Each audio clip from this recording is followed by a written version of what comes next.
In this video, I will show you how to change Xhide password or lock screen password for Xhide account on your Android phone. Let me show you how. Go ahead and make sure you look for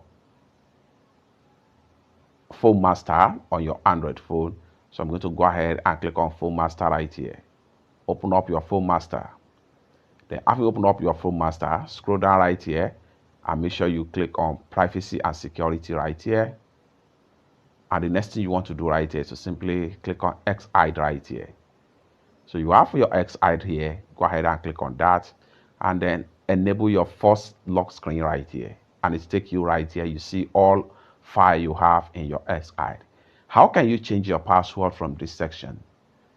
Next, go ahead and click on this icon from the top. The next thing you want to do is to simply go ahead and click on Change Safety Password. And with that, by default, you have your first password right here.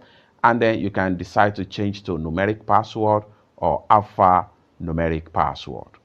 Anyone you choose right here. So if I choose numeric password, hit on confirm, you'll be required to enter your first password.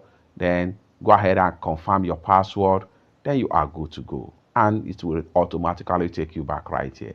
So with that, you have successfully changed the password or lock screen of your Xhide file. For your file, image, apps, document, security purpose on Android phone, consider to subscribe. Thank you so much for watching, and I hope to see you in my next video. Bye for now.